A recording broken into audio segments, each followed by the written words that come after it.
ये कैसे मुमकिन हो सकता है कि आप सिर्फ़ और सिर्फ़ नर्मदा माँ का जल ले रहे हैं और आप उससे जीवित हैं? कोई आहार नहीं, कुछ भी आप नहीं ले रहे, सिर्फ़ नर्मदा जल का आप सेवन कर रहे हैं। कैसे ये पॉसिबल है?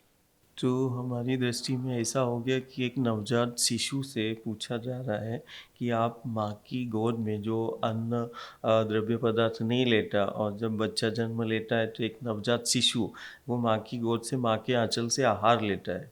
अब वो ऐसी स्थिति आज निर्मित हो रही है कि एक नवजात शिशु से पूछा जाता है कि आप माँ के साथ कैसे जीवित हैं, और आप हुँ, अन्न द्रव्य पदार्थ नहीं लेते, आप माँ के आंचल से, जैसे वो बच्चा दूध पीता है और दूध को ही आहार के रूप में लेता है, वैसे ही आज दुनिया अचंभित हो रही है कि नर्मदा, जैसे कहते हैं ना, जन्म देने वाली को माँ तो सभी बोलते हैं, हुँ, लेकिन हमारा ही सनातन, हमारा ही संस्कृति जीवन देने वाली को भी माँ हम कहते हैं।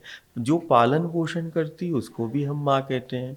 तो हमारी भारतीय हिंदू सनातन संस्कृति में जो जीवन देती है उसको हम माँ कहते हैं, और हम नदियों को हम माँ कहते हैं। हुँ, तो दुनिया उसको बहता हुआ पानी के रूप में देख रही है, दुनिया उसको नदी कह रही है। वो हमारे लिए नदी नहीं, वो हमारे लिए शक्ति है, हुँ, हमारा ऊर्जा का स्रोत है। और यही हमारे सनातन की विशेषता है हुँ, कि हम नदियों को माँ कहते हैं। हुँ, हमने नदियों के रूप में शक्तियों को प्राप्त किया है। गंगा देखें, हम यमुना देखें, गोदावरी देखें, कावेरी देखें, दुनिया की सबसे असाधारण शक्तियाँ हमें नदियों के रूप में प्राप्त है। हुँ, और इसी की जीवंत प्रमाणिकता है कि जैसे मैं बोलूँ कि हम एक माँ की गोद में एक बच्चा बैठा है, वो कोई 6 महीने तक अन्न नहीं लेता, हुँ, लेकिन वो जीवित रहता है, हुँ, बड़ा हष्ट-पुष्ट रहता हुँ, है। क्यों? कारण वो माँ के आँचल से आहार लेता है। हुँ, आज तो ज्ञान और विज्ञान भी मान रहा है कि माँ के आँचल से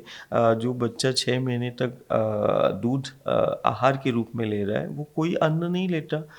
वैसे ही हम दुनिया को बताना चाहते हैं कि देखो, नर्मदा के वो उस आंचल से, वो जल में इतनी शक्ति है कि हम जीवित हैं 4 वर्षों से, हुँ, और हमें किसी प्रकार का क्षय नहीं हो रहा है। हुँ, क्या एक नवजात शिशु जब माँ के आंचल से दूध पीता है तो उसके शरीर का क्षय होता है? हुँ, नहीं, वो तो बहुत हष्ट-पुष्ट होता है और वो माँ की गोद में बहुत आनंद से रहता है। ऐसे ही हम उस माँ नर्मदा या गंगा या कभी गोदावरी या वो जिनको दुनिया नदियाँ कहती है, हुँ, हम उसके तट और पथ हुँ, पर हम बहुत आनंदित हैं, हुँ, कारण उसी तट और पथ पर कहीं न कहीं जीवन की उत्पत्ति, कहीं न कहीं सभ्यताओं का जन्म हुआ, हुँ। संस्कृति का जन्म हुआ।